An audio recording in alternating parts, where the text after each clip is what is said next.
Hola, soy Nina Guerrero, soy defensora de derechos humanos especializada en la defensa de personas migrantes y refugiadas en Ecuador. Me desempeño como defensora pública especialista en el área de movilidad humana desde el año 2016 hasta la actualidad. Y soy la pionera en la institución en la defensa de los derechos de este grupo de atención prioritaria.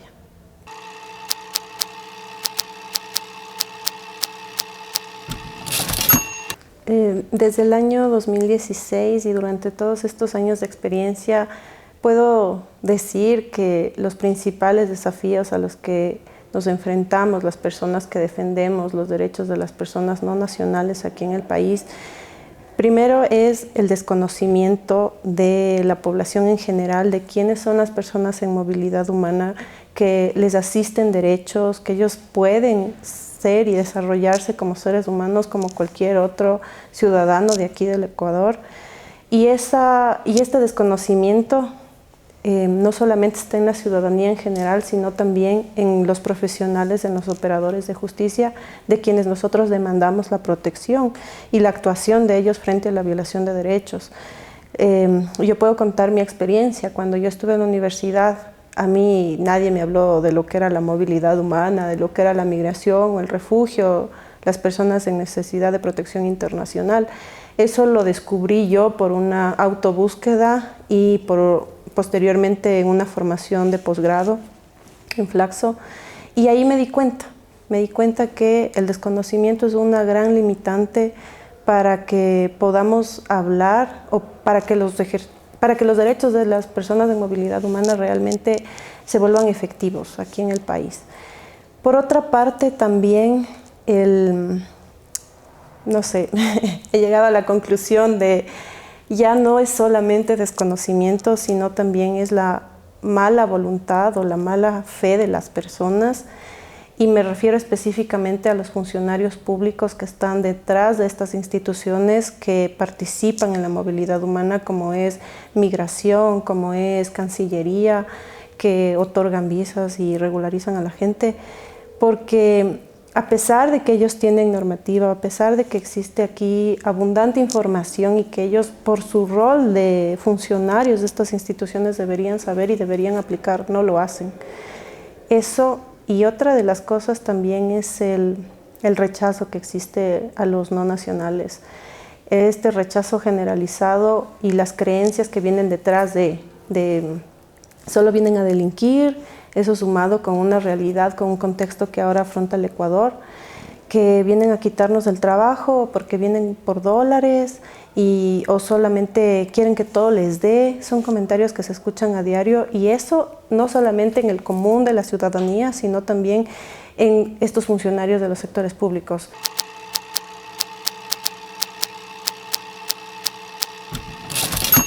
Todas estas cargas están muy relacionadas con los flujos migratorios más sobresalientes según el momento en Ecuador. Por ejemplo, ahora hablamos de población venezolana.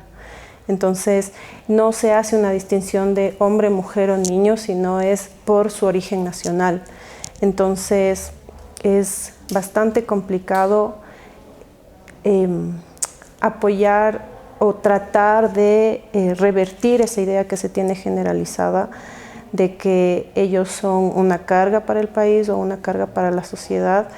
Y yo pienso, bueno, estoy convencida y lo he dicho en varios espacios también, que es lamentable porque todas estas limitaciones, todas estas creencias, lo que hacen al final es hacer invisible al no nacional aquí como sujeto de derechos. O sea, ese es el principal reto y principal problema que tienen estas personas, porque el hecho de no ser visibles como sujetos de derechos los pone en una situación de riesgo mucho más alta de la que vienen. Porque, primero, la limitación para acceder a una regularización oportuna, la limitación para acceder a fuentes de empleo formal, la limitación incluso para poder emprender sus propios negocios, viene radicado de esto, de la falta de papeles, la falta de una regularidad. Y eso afecta a sus familias, que incluyen niños, no incluso no depende incluso de que ellos puedan tener aquí familia que se compone por un ciudadano ecuatoriano, por ejemplo. Hay personas que se han establecido y que ya tienen aquí un hijo ecuatoriano, y eso tampoco es una garantía para que puedan ellos al menos tener o pensar en una posibilidad de hacerse visibles como sujetos de derechos a través de una regularización. Son muchas las limitaciones.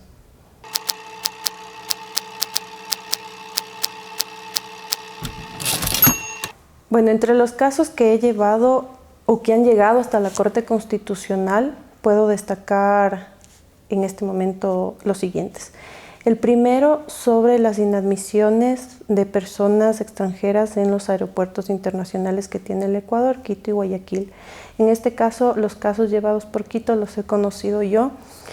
La sentencia establece unos estándares de protección interesantes, plantea que la garantía o el respeto de las garantías de debido proceso debe estar incluido en los procedimientos administrativos de inadmisión migratoria.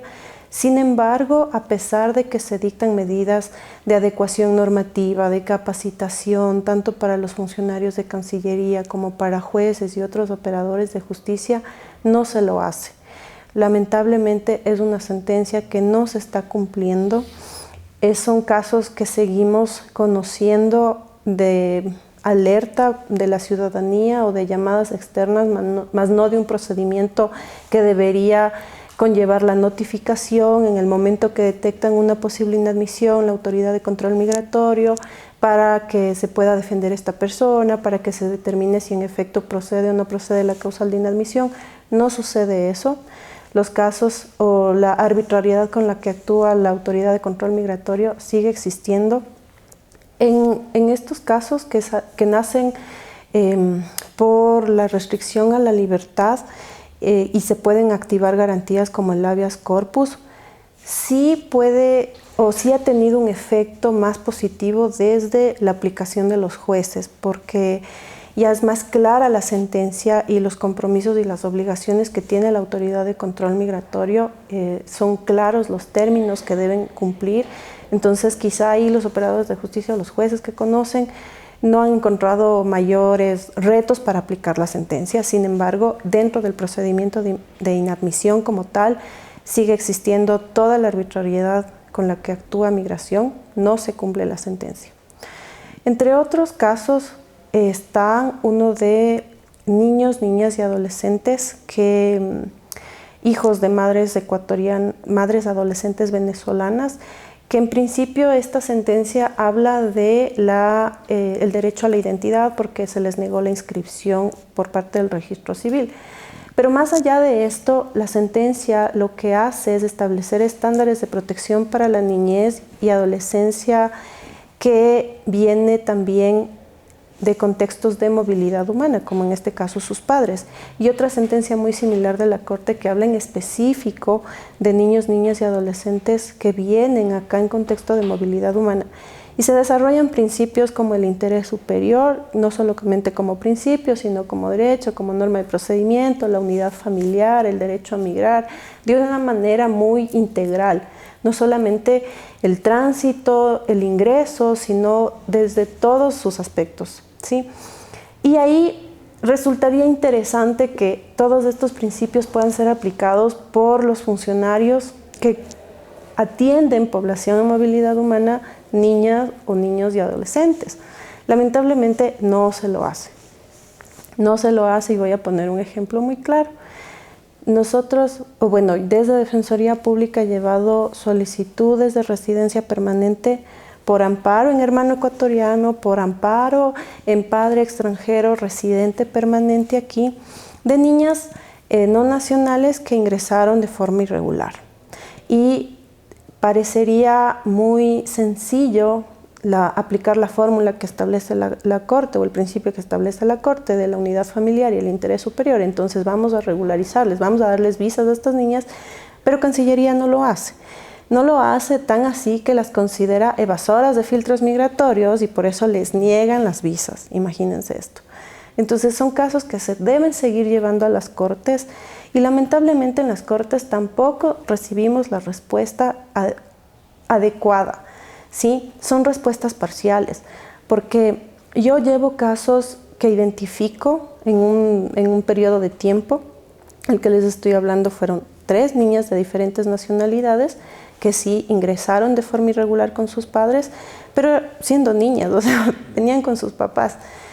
Y lamentablemente mi Cancillería las consideró evasoras de filtros migratorios. Y sabemos que la realidad de la movilidad humana no es solamente de ahora, no es solamente de este momento o de lo que pasa en este momento en Venezuela, por ejemplo, es una realidad del mundo, la movilidad humana. Entonces hay que buscar medidas que den una solución pensadas a futuro, no solamente para los casos en específico. Y es por eso que dentro de la demanda que yo presento, suelo pedir medidas de no repetición pensando en los casos a futuro. Lamentablemente los operadores de justicia no lo ven de esa manera, no comprenden la situación o simplemente no les da la gana, voy a decirlo así, y no dictan, o sea, se limitan a resolver los casos puntuales y a veces ni siquiera lo hacen de manera correcta, pero se limitan muchísimo, se frenan muchísimo para dictar medidas de reparación a nivel de no repetición de futuros casos.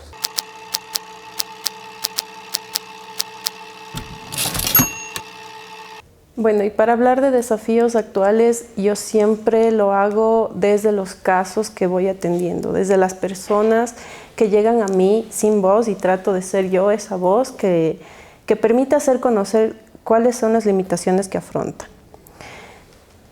Como les decía, por una parte tenemos a los extranjeros que están irregularizados, que como sujetos de derechos son invisibles, con limitadas posibilidades de acceder a procesos de regularización permanentes, porque una cosa es que por la coyuntura el gobierno o las autoridades decidan emitir procesos de regularización, como ahora están las visas VIRTE. Sin embargo, ahí también encontramos ciertas limitaciones. Por ejemplo, ese proceso sale para las personas que a junio del año anterior estuvieron irregulares aquí en el país, pero tenemos personas que fueron solicitantes de refugio y recibieron una respuesta negativa en su proceso y ahora están irregulares.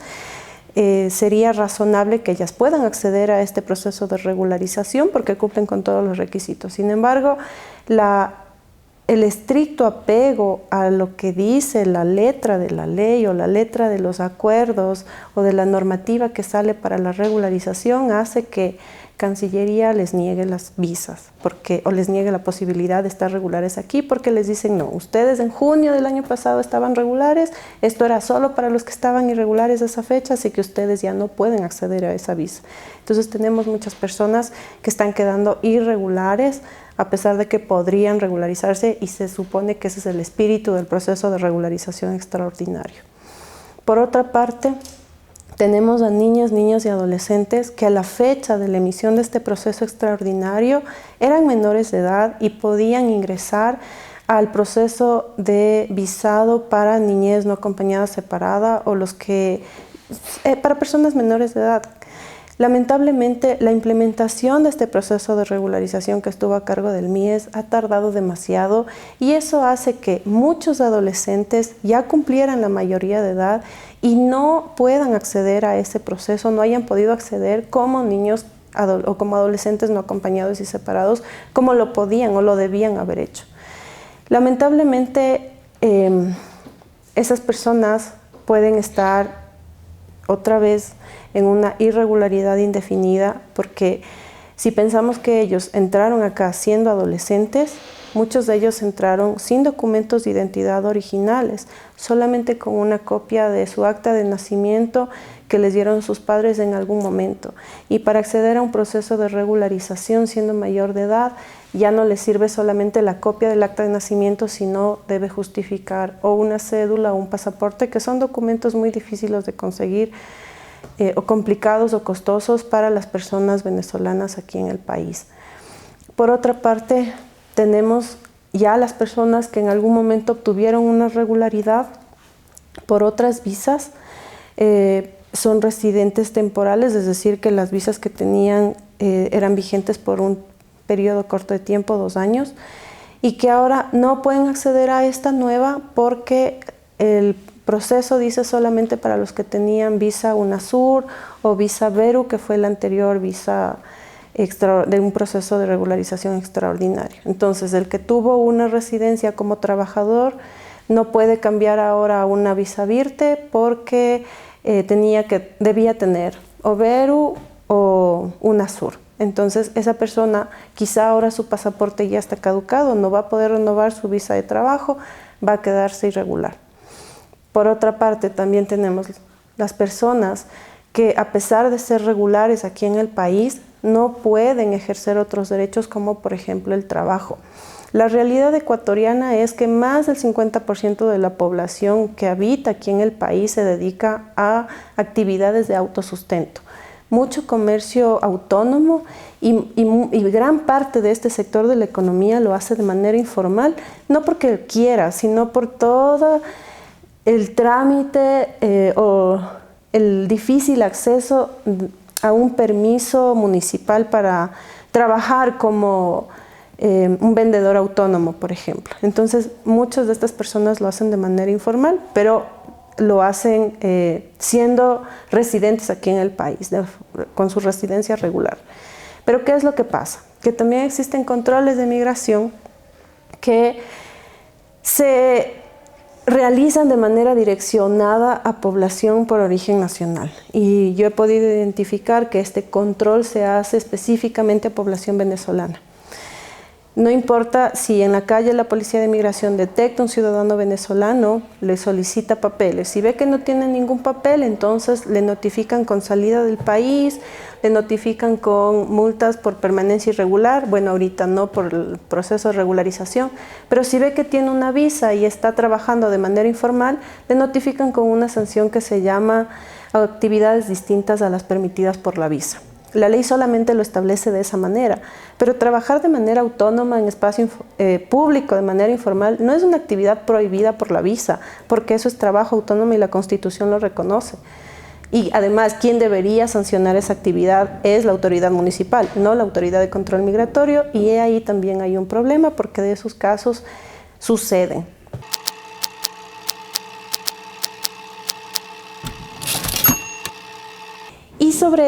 Y sobre las multas migratorias hay otra novedad también, que la ley no prevé una fecha de vigencia o de caducidad de estas multas. No prevé una posibilidad de que si en tanto tiempo la administración no las cobra, no las ejecuta, ya quedan insubsistentes. Eso no existe en la ley actualmente. Entonces, ¿qué significa? Que esas multas existen por siempre. Es decir, que son multas imprescriptibles, y aquí en Ecuador las únicas sanciones o faltas que son imprescriptibles están establecidas en la Constitución y por delitos muy graves. Pero aquí en el área administrativa para la población extranjera, esas multas por actividades distintas a su visa también son imprescriptibles. Entonces eso limita mucho que puedan subsanar o puedan cancelar, porque son multas que representan, es un salario básico, $450 actualmente. Quizá para un ecuatoriano sea un poco sencillo hablar de esa cantidad, pero para un extranjero que no tiene papeles aquí en el país, no es fácil hablar de esa cantidad.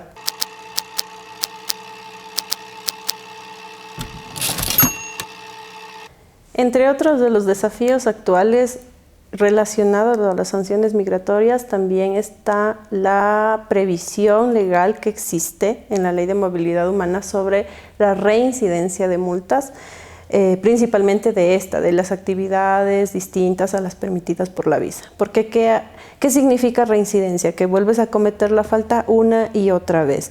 Y lo que hace o lo que permite es que la Policía de Migración sancione a una persona hoy por estar trabajando informal o porque está trabajando en una peluquería, en una panadería sin un contrato de trabajo, que al siguiente día regrese y la vuelva a multar, y que al siguiente día regrese y la vuelva a multar, y que esa persona acumula indefinidamente varias sanciones que no las va a poder pagar jamás. Y el hecho de la existencia de estas multas hace que esta persona no pueda acogerse o no pueda beneficiarse a los procesos de visados posteriores, porque para acceder a una visa debe estar libre de sanciones. Entonces, esto también es un gran desafío que implica un cambio normativo, que implica una modificación de la ley, una rectificación de la ley, que actualmente sabemos que puede demorar porque no tenemos un órgano legislativo, sin embargo, es el desafío que existe. Por otra parte, también he podido identificar en este último tiempo de personas privadas de libertad que en algún momento recuperan en parte la libertad, pero no es que han terminado su sentencia, de cumplir la sentencia o la condena que se les impusieron, sino que salen con algún tipo de beneficio. Y estas personas, para que lleven una vida lícita, para que lleven una vida más regular quizá, deberían también acceder a algún tipo de permiso que les habilite a trabajar aquí de manera lícita mientras terminan de cumplir esa sanción en libertad, ¿no? La deuda que tendrían con el Estado ecuatoriano, por ejemplo. Entonces, esa es una limitación porque no se prevé. Entonces, dejamos a una persona que en teoría sale rehabilitada del sistema carcelario de Ecuador, pero sin papeles y sin oportunidades de acceder a un trabajo formal, sin oportunidades de que pueda emprender incluso por sí mismo, porque todavía registró antecedentes penales. Entonces, es una persona que muy pocas posibilidades tiene de que realmente viva esta rehabilitación social de la que establece el Ecuador. Por otra parte, también, como yo había dicho inicialmente, la irregularidad o la irregularización de las personas no nacionales implica que ellos se hagan invisibles. Entonces, lo opuesto, ¿y por qué la preocupación de que estas personas accedan a una visa?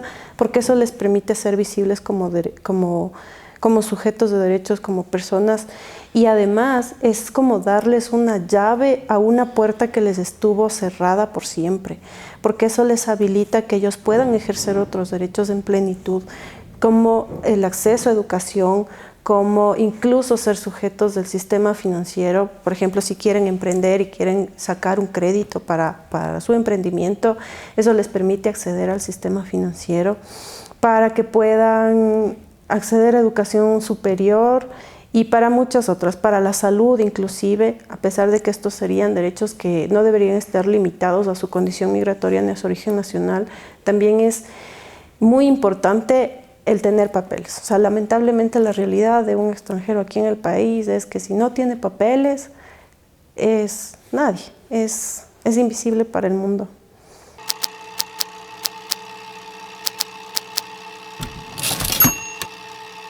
Y por último, también repasar que el Ecuador no prevé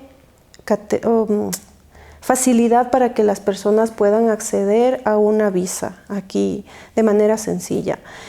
En el común de la gente se cree que la gente extranjera está aquí irregular porque le da la gana, porque no quiere, porque simplemente no se preocupa, y no es así, es porque aquí el Estado no ofrece esa posibilidad. Sabemos que Ecuador, al estar en un país cercano de otros como Venezuela, que actualmente sufre una crisis de derechos humanos y que su mayor flujo actual es la población venezolana, en lugar de mantener esta posibilidad de visados que eran más accesibles, como las visas UNASUR, lo que hizo fue suprimir todas las visas de su legislación e imponer más trabas. Entonces ahora los ciudadanos venezolanos ya no pueden ingresar solamente con su documento de identidad, que era reconocido como un documento de viaje, sino que deben presentar una visa. Es decir, deben tramitar desde su país de origen una visa para acceder acá de manera regular. Y si no lo hacen, ¿qué les queda? Es una migración irregular. Y eso lo único que hace es incrementar el flujo o incrementar el riesgo que ellos tienen de verse inmersos en tráfico ilícito de personas, en trata de personas, de estar aquí sometidos al abuso, a la explotación laboral y a la explotación en muchos sentidos. La Corte Constitucional estableció como un estándar que por lo menos a los niños que vienen solos o no acompañados se los debe registrar. Entonces es una obligación del Estado ecuatoriano que cuando identifica en una frontera un niño o adolescente no acompañado o separado, debe registrarlo primero y después activar todo un mecanismo de protección para determinar sus necesidades y etcétera. Sin embargo, ni siquiera eso se hace, ni siquiera con esa población infante que es mucho más vulnerable, mucho más apetecible para los grupos organizados de delincuencia, ni siquiera lo hace. Entonces, es realmente un desafío grande, primero, que se cumpla con los estándares ya previstos, que se generen nuevos estándares, que se modifique la norma y principalmente que se modifiquen estas creencias que tenemos como funcionarios públicos, como ciudadanía en general.